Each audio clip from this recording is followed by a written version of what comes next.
There is a unique and universal language spoken only in airports. It's a language of quiet anticipation, of sterile corridors and the low, constant hum of machinery that promises movement, progress, and connection. Airports are places of transition, non-places where you are neither here nor there, suspended in a liminal space between a place you are leaving and a place you are going. For most of us, they are gateways to adventure, or more often, gateways home. They represent the final, procedural hurdle before the comfort of the familiar, the last sterile checkpoint before the embrace of loved ones. But what happens when that gateway becomes a wall? What happens when the place that is supposed to signify safety and return becomes the last place on earth you are ever seen? Tonight, we delve into a story that has become a legend of the digital age. A mystery that has transcended the confines of a simple missing persons case and has embedded itself into the very DNA of online culture. It is a mystery born from a single, chilling, and profoundly enigmatic piece of found footage. A silent video clip that has been viewed, analyzed, debated, and dissected by millions of people across the globe. It is the story of a young man on holiday, a minor injury, and a sudden, terrifying, and inexplicable descent into a paranoia so profound that it caused him to flee from the very people trying to help him, and to run, full sprint, out of an airport and into complete and total oblivion. This is the deeply unsettling and profoundly sad case of Lars Mittank, a man often called the most famous missing person on YouTube. His story is a modern nightmare, a cautionary tale that resonates so deeply because it feels so terrifyingly plausible. It begins with the universal joys of laughter and sunshine on a summer vacation and ends with a grainy, silent security video that plays on a continuous loop in the minds of all who see it. In that short, haunting clip, we witness the final, frantic moments of a young man's known existence. We see him run as if his life depends on it, but he is not running towards help. He is running away from it, away from the doctor, away from the airport, away from his passport, his phone, his wallet, and his one ticket home. He runs until he is out of the camera's frame and seemingly out of the world itself. The question that has haunted his family and a generation of online sleuths for years is not just where he went, but what in God's name he was running from. To begin to unravel this bizarre airport disappearance, we must first travel back to before the panic, before the fear took root. We must understand who Lars Mittank was, because he is not just the ghostly figure in that strange security video. He was a son, a boyfriend, a loyal friend, a 28-year-old man with a full, normal, and happy life ahead of him. Lars was from Marne, a small, quiet, and peaceful town in northern Germany. By all accounts, he lived a remarkably stable and ordinary life, the kind of life that provides no foreshadowing for the bizarre tragedy to come. He worked a good, steady job as an engineer at a local power plant. He was in a serious, long-term relationship with his girlfriend, and he had a very close, loving, and communicative relationship with his mother, Sandra Mittank.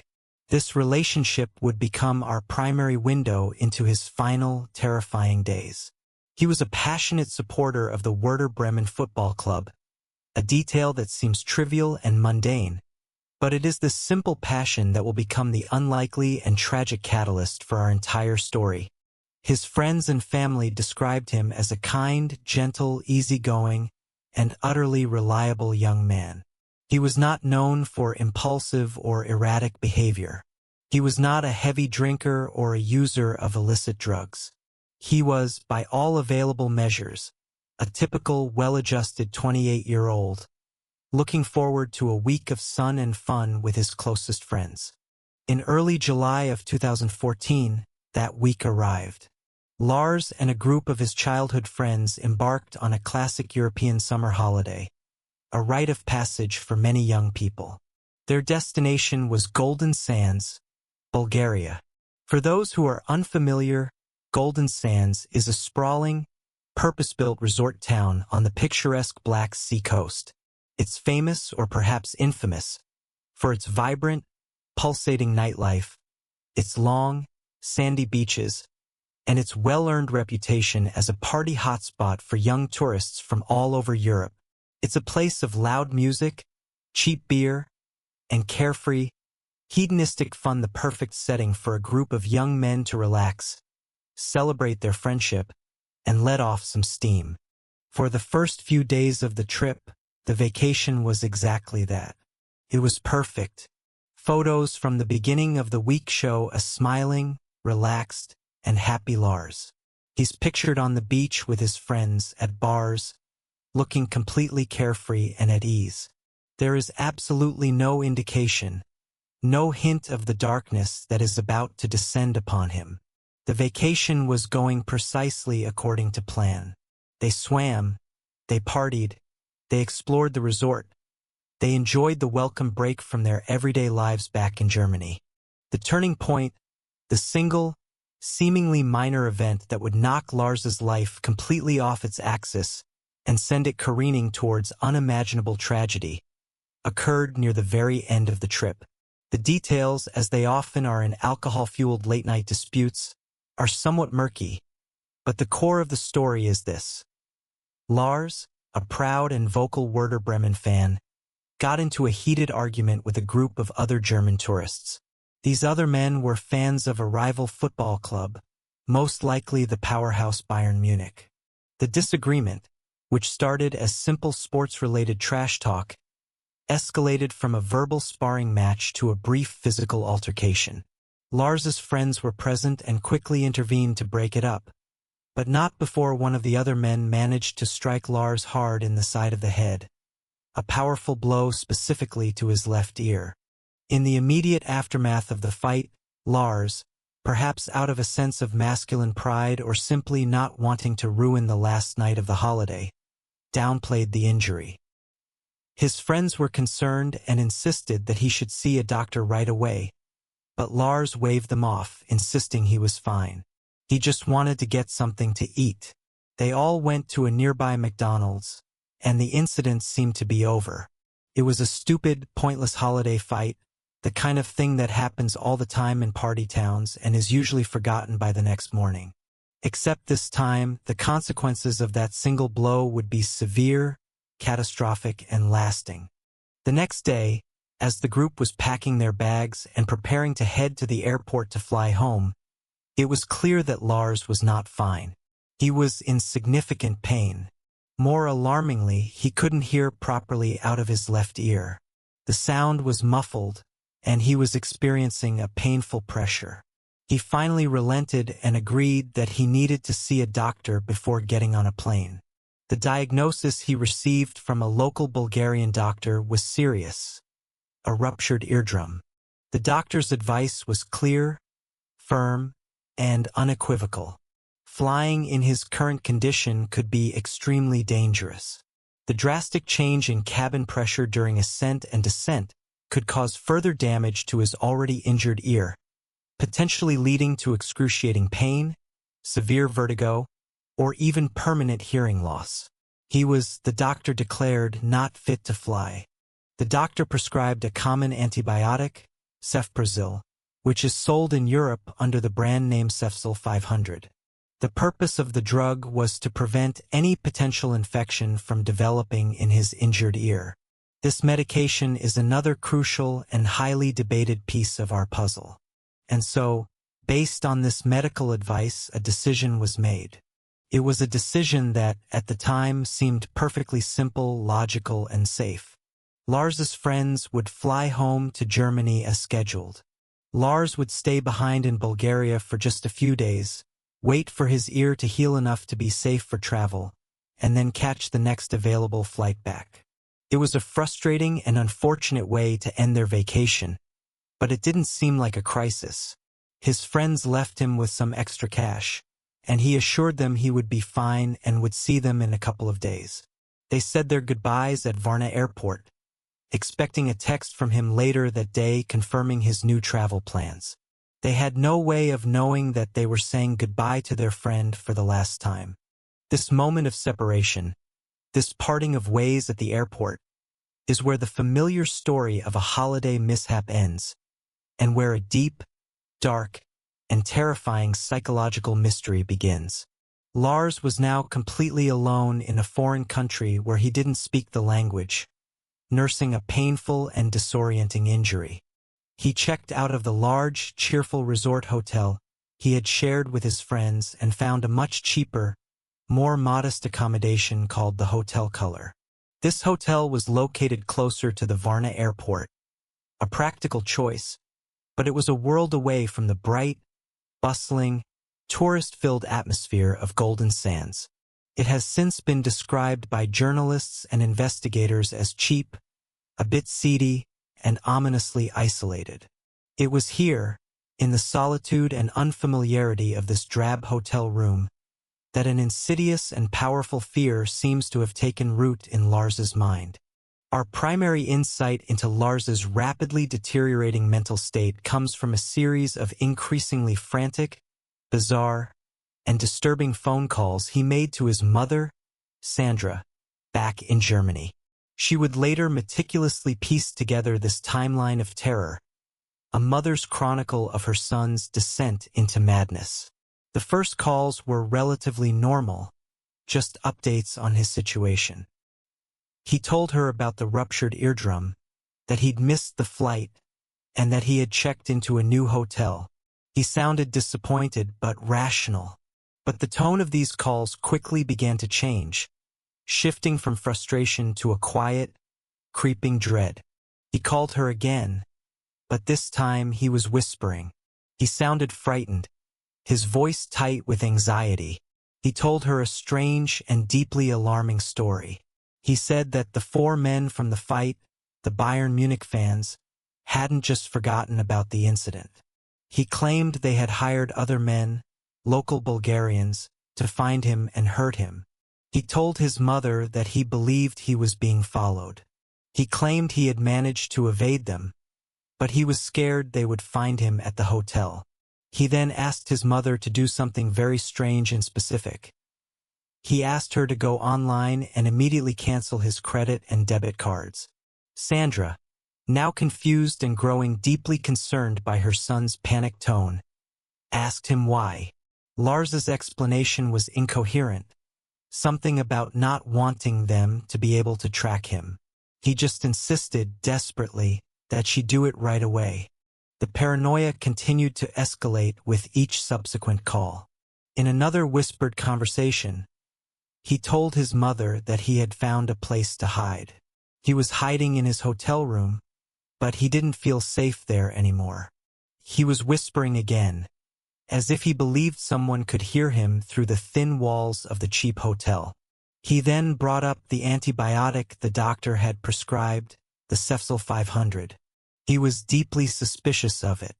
He read the name of the drug to her and told her he didn't trust it. He was afraid to take this foreign medication. He asked his mother to research it for him to look up its side effects. This detail is profoundly significant.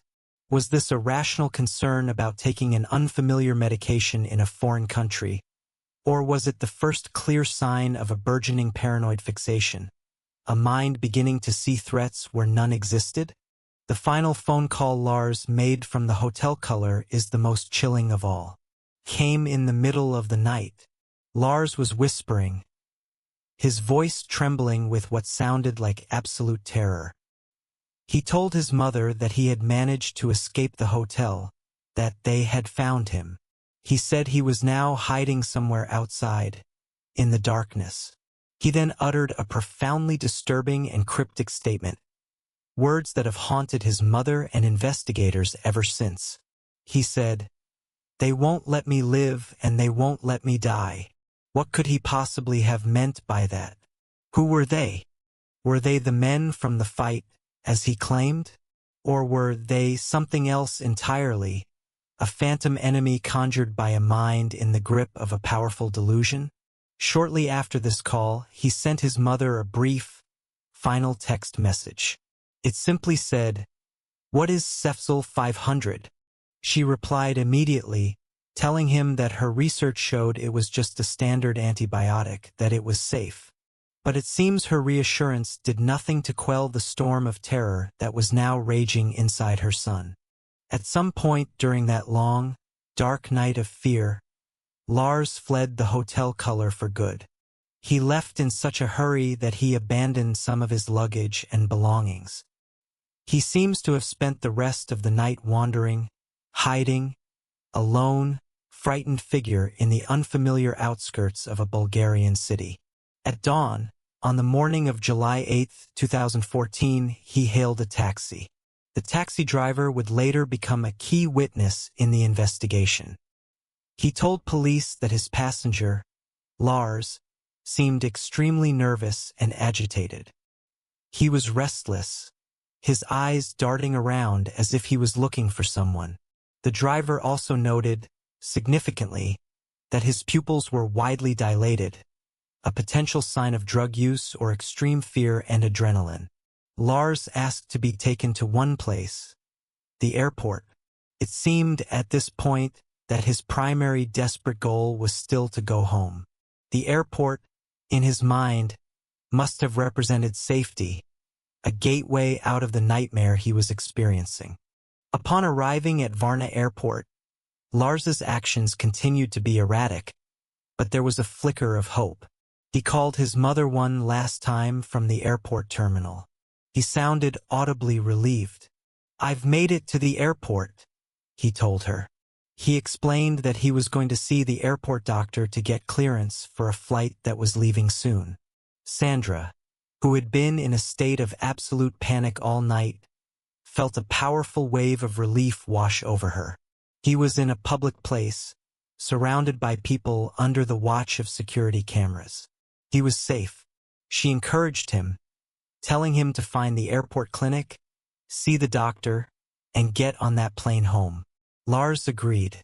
This would be the last conversation Sandra Mittank ever had with her son. Lars made his way to the airport's medical center, a small clinic located within the terminal building. The doctor on duty that day was a man named Dr. Kosta Kostov. Dr. Kostov would later give a detailed account of his strange and ultimately tragic encounter with Lars Mittank. He described a young man who was clearly and visibly distressed. Lars explained to the doctor, in a nervous and jumpy manner, about his ruptured eardrum and his fear of flying with the injury. Dr. Kostov noted that while Lars was agitated, he was not aggressive or threatening in any way. He was simply a scared young man who wanted to go home. Dr. Kostov was sympathetic. He examined Lars's ear and was in the process of reassuring him that everything would be okay, that he would be fine to fly when the final, inexplicable trigger occurred. According to Dr. Kostov's testimony, at that moment, another man entered the small examination room. This man was wearing the uniform of an airport construction worker or maintenance man. It's still unclear exactly why this man entered the clinic. He may have been there for a routine checkup of his own, or perhaps he was simply there to ask the doctor a quick question about some construction work happening nearby. His presence may have been completely innocent and coincidental, but that innocent presence seems to have had a catastrophic and irreversible effect on the fragile psyche of Lars Mittank. Upon seeing this uniformed man enter the room, Lars's demeanor changed instantly. He began to tremble violently. He shot up from his chair, his eyes wide with terror. He muttered something in German, which Dr. Kostov later understood to be something like, "I don't want to die here." His escalating panic seemed to reach a fever pitch, a point of no return. Dr. Kostov and a nurse tried to calm him down, to reassure him that he was safe, but it was too late. Lars's primal fight-or-flight response had been fully and irrevocably engaged. And this is the moment. This is the moment that was captured on a silent, grainy, and now infamous CCTV camera. The moment that would turn Lars Mittank from a missing person into a viral mystery and a global obsession. In the footage, we see Lars leap up from his chair in the doctor's office. He doesn't pause to think. He doesn't grab his belongings. He simply, purely bolts. He runs out of the medical center and into the main airport terminal as if he's been shot from a cannon. He leaves everything behind. His backpack, containing his wallet, his passport, his mobile phone, and all of his remaining cash. Everything a person needs to travel to identify themselves to get home. He abandoned his entire life in that small room. The airport security cameras track his desperate, frantic flight. We see him sprinting through the bright, sterile halls of Varna Airport, a man possessed by a terror that no one else can see. He dodges and weaves past bewildered travelers and airport staff, a blur of panicked motion. He doesn't look back. His path is a straight, unwavering line towards the airport's main entrance. He bursts through the automatic doors and out into the bright Bulgarian sunshine. But he doesn't stop. He doesn't try to wave down a taxi or seek help from the police officers stationed outside. He continues to run, full tilt, across the airport grounds, across the parking lots and access roads. He runs directly towards the airport's high-security perimeter fence, a formidable barrier over 8 feet high and topped with coils of sharp barbed wire. Without a moment's hesitation, he scales this fence. He scrambles up and over the barbed wire, seemingly oblivious to the risk of serious injury, and drops down on the other side. The area on the other side of that fence was not a road or another building.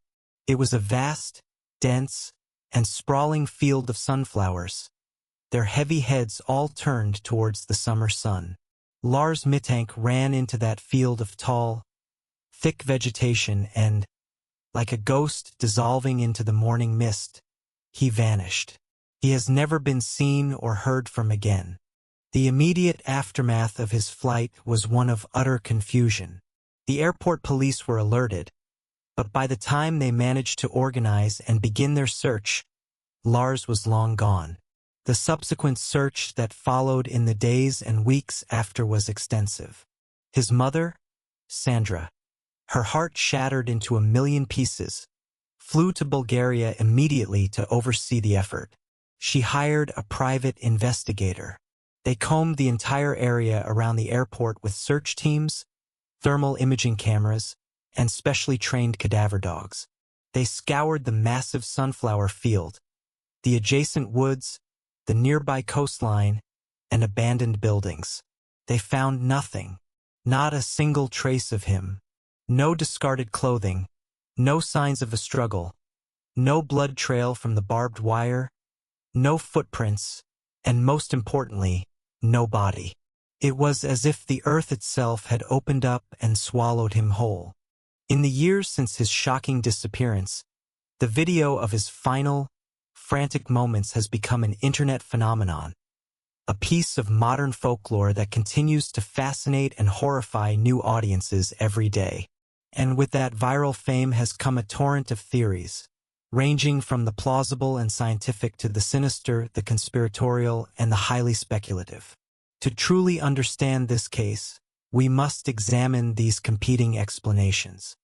The first, and perhaps the most widely accepted theory among medical professionals and rational-minded investigators, is that Lars suffered an acute, temporary psychotic episode brought on by a perfect storm of physical and psychological factors. This is the theory of a tragic medical crisis. Let's break down the contributing elements. First, there is the injury itself. A ruptured eardrum, or any injury to the inner ear, can do more than just affect a person's hearing. It can severely disrupt the delicate vestibular system, the body's internal gyroscope that controls our sense of balance and spatial orientation. This can lead to severe vertigo, dizziness, disorientation, and a feeling of profound physical unease. This alone would be incredibly stressful and frightening, especially for someone alone in an unfamiliar place. Second, and more critically, is the medication, cefprozil. While it is a common and generally safe second-generation cephalosporin antibiotic, like almost any medication that affects the body's chemistry, it carries a list of potential side effects, And among the rare but documented neuropsychiatric side effects of cefprozil are anxiety, confusion, insomnia, nervousness, and in very rare cases, severe paranoia and hallucinations. Could Lars, a man with no prior history of mental illness, have had a rare, severe, and catastrophic adverse reaction to this drug? Now, let us combine these elements into a perfect storm. You have a young man, completely isolated from his friends and family, in a foreign country where he cannot speak the language. He is in constant pain from his injury, an injury which is already making him feel dizzy and disoriented. He is severely sleep-deprived from a night of escalating fear and hiding. He then takes a new medication that, in a rare but possible reaction, could be chemically amplifying his anxiety and pushing his mind into a state of full-blown paranoia. His documented suspicion of the drug, which he mentioned to his mother, could be the first sign that this adverse reaction was taking hold. The 4 men he believed were following him might not have been real at all, but the first phantoms conjured by a mind in crisis. In this hyper-paranoid state, any unexpected or startling event like a man in a uniform suddenly entering his small, confined examination room could have been perceived as the ultimate threat, the absolute confirmation of his paranoid fears. His desperate flight, in this context, was not an escape from a real person, but an escape from a terrifying hallucination. He wasn't running from a man. He was running from the physical embodiment of his terror. If this tragic theory is correct, what happened to him after he ran into that sunflower field? The possibilities are tragically simple and all too common. In his panicked, delusional, and disoriented state, he could have continued running until he collapsed from sheer exhaustion. He could have fallen, hit his head, and become incapacitated in the dense undergrowth. He could have stumbled into an unseen ditch, a forgotten well, or a hidden body of water, his body concealed by the thick vegetation. The area around Varna Airport is vast and includes dense woodland and rugged rural terrain. It is tragically plausible that he succumbed to the elements or his injuries in a remote, hidden spot, and his body has simply never been found. This theory provides a logical, science-based, if heartbreaking, explanation for his bizarre behavior without needing to invoke a sinister conspiracy. The second major theory, however, insists that the threat was very real, and that Lars's fear was not a product of his mind, but a perfectly rational reaction to a genuine and deadly danger. This is the foul play theory. This theory posits that Lars's paranoia was justified. The 4 men he spoke of were real, and they were, in fact, hunting him. But who were they, and what could they possibly have wanted from him? The most straightforward version of this theory connects directly back to the initial fight at the resort. Perhaps it wasn't just a simple, drunken disagreement between football fans. Golden Sands, like many popular cash-rich tourist resorts, has a well-documented dark underbelly of organized crime. Is it possible that the men Lars argued with were not just fellow tourists, but were connected to a local criminal element? Perhaps the fight was a pretext to target him for robbery or extortion. They might have followed him from the resort, terrorized him at the isolated hotel color, and were waiting for him at the airport to finish the job. In this scenario, his frantic, whispered phone calls to his mother were not paranoid delusions, but desperate, factual cries for help. His seemingly bizarre desire to cancel his credit cards makes perfect sense if he was being extorted for money.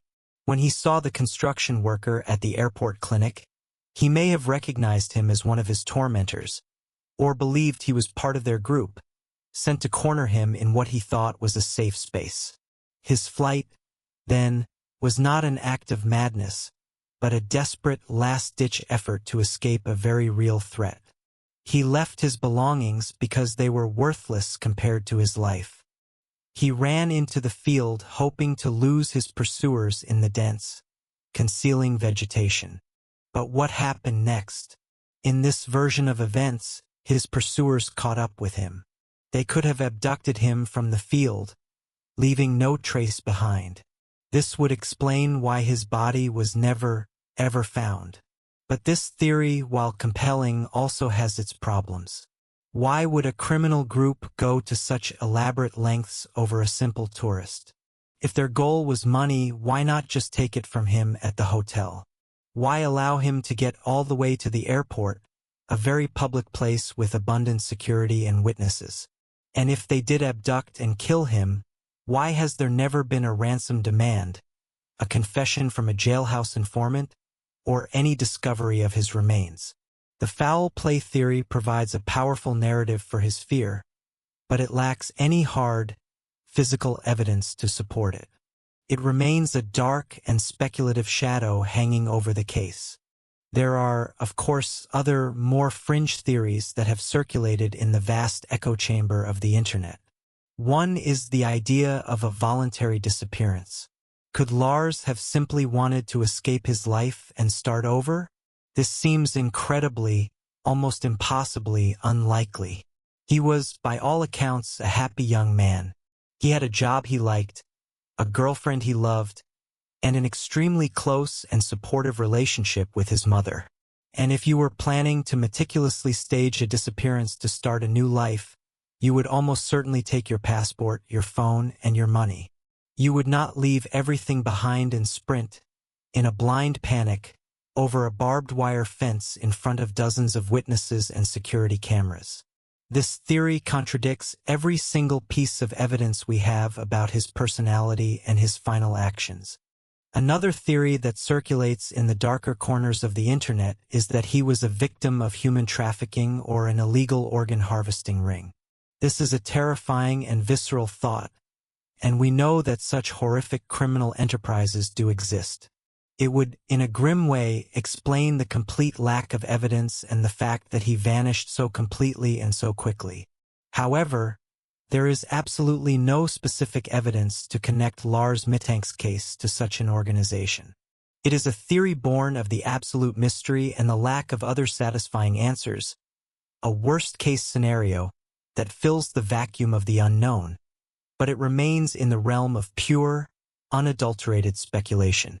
And so, we are left where we began, with a silent, grainy video and a sea of profound and hauntingly unanswered questions. The disappearance of Lars Mittank is a uniquely modern tragedy. The strange security video is what makes it so unforgettable and so endlessly viral. It's a real-life found footage mystery. We are given this final, tantalizing, horrifying clue, but it provides no resolution. It only deepens the enigma. We can see the what, but we are left to endlessly, and perhaps fruitlessly, debate the why. Was he a tragic victim of his own mind? A young man caught in a perfect storm? A tragic confluence of injury, medication, and stress that created a temporary, fatal madness? Or was he a victim of a real and present evil? A young man who stumbled into the wrong argument with the wrong people in the wrong place at the wrong time, and paid the ultimate price for a moment of holiday bravado? The years have passed, but for his mother, Sandra, time has stood still since that terrible day in July 2014. She has never given up hope. She continues to maintain a Facebook page, Findet Lars Mittank, Find Lars Mittank, where she posts updates, shares professionally created age-progressed photos, and pleads for any information from the public. She has spent her life savings on private investigators and trips back to Bulgaria. She lives in the suspended grief that is unique to the families of the missing, unable to mourn, unable to move on, forever waiting for a phone call that may never come. Her pain is the real, human heart of this digital mystery, a constant and powerful reminder that behind every viral video and every online theory, there is a real family that has been torn apart by an unbearable loss. Lars Mittank ran from an airport in Bulgaria and sprinted into legend. He left the world of the known and entered the realm of the perpetually mysterious. The sunflower field that swallowed him whole has been harvested and replanted many times over, but it has never once given up its secret. Somewhere out there, the answer to this heartbreaking puzzle lies. But until it is found, Lars will remain frozen in time, a 28-year-old man, forever running in that silent, haunting video, a digital ghost sprinting towards a completely unknown fate. What do you think happened to Lars Mittank on that summer day in Bulgaria? Was this a case of a tragic medical accident that sent a normal man into a spiral of delusion? Or was he fleeing a very real human threat that followed him from the beach to the airport? The evidence can be interpreted to support either theory, and that is what makes this Bulgarian mystery so incredibly compelling and so deeply frustrating. Share your own theories, insights, and analysis in the comments below. Every new perspective on this strange airport disappearance could potentially shed new light on a detail that has been overlooked for years. If this deep dive into the found footage mystery of Lars Mittank has intrigued you, please consider liking this video and subscribing for more explorations into the world's most enduring and unsolved cases. And most importantly, if you have any information, no matter how insignificant it may seem, please consider contacting the relevant authorities in Germany or Bulgaria, or reaching out to the official Findet Lars Mittank Facebook page. For his family, any clue could be the one that finally brings an end to their long nightmare. Thank you for listening.